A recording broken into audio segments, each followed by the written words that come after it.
Mark 13.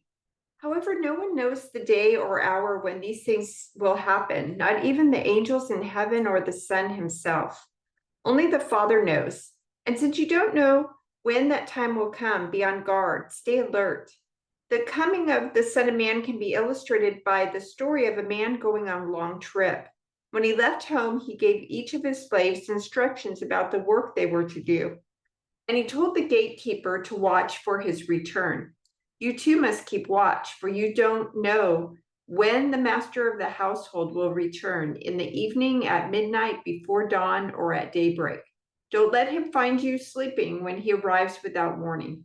I say to you what I say to everyone, watch for him. However, no one knows the day or hour when these things will happen, not even the angels in heaven or the Son himself. Only the Father knows. When the Son of Man returns, it will be like it was in Noah's day. In those days before the flood, the people were enjoying banquets and parties and weddings right up to the time Noah entered his boat. People didn't realize what was going to happen until the flood came and swept them all away. That is the way it will be when the Son of Man comes. Two men will be working together in the field, one will be taken, the other left.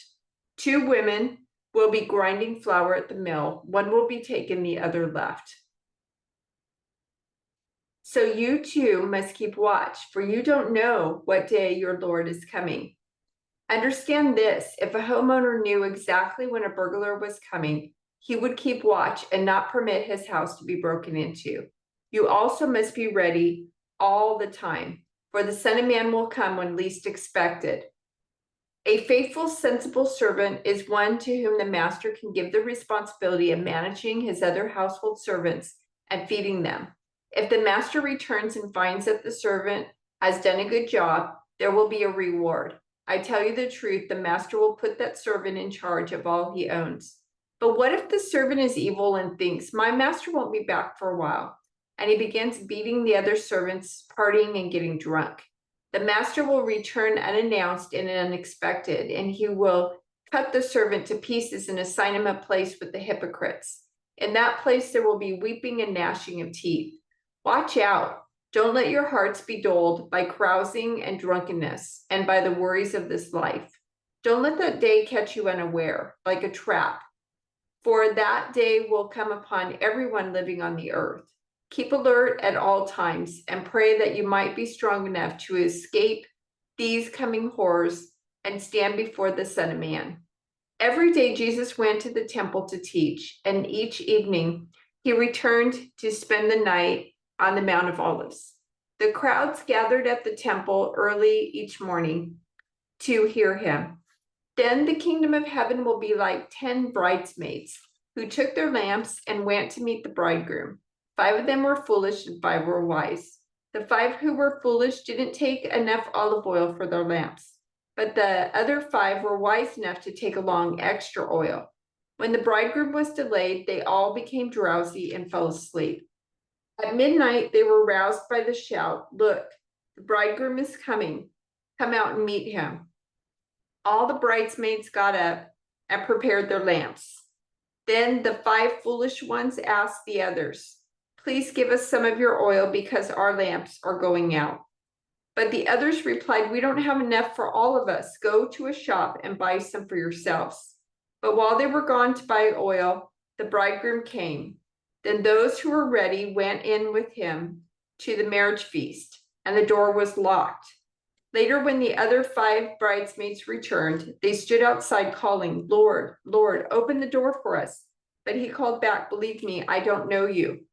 So you too must keep watch, for you do not know the day or hour of my return. Again, the kingdom of heaven can be illustrated by the story of a man going on a long trip. He called together his servants and entrusted his money to them while he was gone. He gave 5 bags of silver to one, 2 bags of silver to another, and 1 bag of silver to the last, dividing it in proportion to their abilities. He then left on his trip. The servant who received the 5 bags of silver began to invest the money and earned 5 more. The servant with 2 bags of silver also went to work and earned 2 more. But the servant who received the 1 bag of silver dug a hole in the ground and hid the master's money. After a long time, their master returned from his trip and called them to give an account of how they had used his money. The servant to whom he had entrusted the 5 bags of silver came forward with 5 more and said, Master, you gave me 5 bags of silver to invest, and I have earned 5 more. The master was full of praise. Well done, my good and faithful servant. You have been faithful in handling this small amount. So now I will give you many more responsibilities. Let's celebrate together. The servant who had received the 2 bags of silver came forward and said, Master, you gave me 2 bags of silver to invest, and I have earned 2 more. The master said, Well done, my good and faithful servant. You have been faithful in handling this small amount. So now I will give you many more responsibilities. Let's celebrate together. Then the servant with the 1 bag of silver came and said, Master, I knew you were a harsh man, harvesting crops you didn't plant and gathering crops you didn't cultivate. I was afraid I would lose your money, so I hid it in the earth. Look, here's your money back. But the master replied, You wicked and lazy servant. If you knew I harvested crops I didn't plant and gathered crops I didn't cultivate, why didn't you deposit my money in the bank? At least I could have gotten some interest on it. Then he ordered, Take the money from the servant and give it to the one with the 10 bags of silver. To those who use well what they are given, even more will be given, and they will have an abundance. But from those who do nothing, even what little they have will be taken away. Now throw this useless servant into outer darkness, where there will be weeping and gnashing of teeth. But when the Son of Man comes in his glory and all the angels with him, then he will sit upon his glorious throne. All the nations will be gathered in his presence, and he will separate the people as a shepherd separates the sheep from the goats. He will place the sheep at his right hand and the goats at his left. Then the king will say to those on his right, Come, you who are blessed by my Father, inherit the kingdom prepared for you from the creation of the world. For I was hungry and you fed me. I was thirsty and you gave me a drink. I was a stranger and you invited me into your home. I was naked and you gave me clothing. I was sick and you cared for me. I was in prison and you visited me. Then these righteous ones will reply, Lord, when did we ever see you hungry and feed you, or thirsty and give you something to drink, or a stranger and show you hospitality, or naked and give you clothing? When did we ever see you sick or in prison and visit you?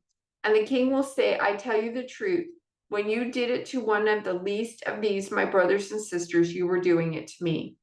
Then the king will turn to those on the left and say, Away with you, you cursed ones, into the eternal fire prepared for the devil and his demons.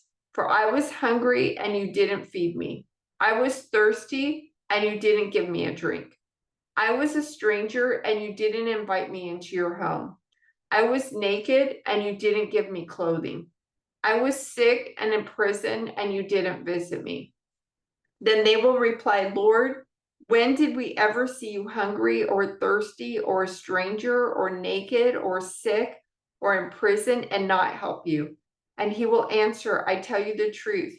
When you refused to help the least of these, my brothers and sisters, you were refusing to help me. And they will go away into eternal punishment, but the righteous will go into eternal life.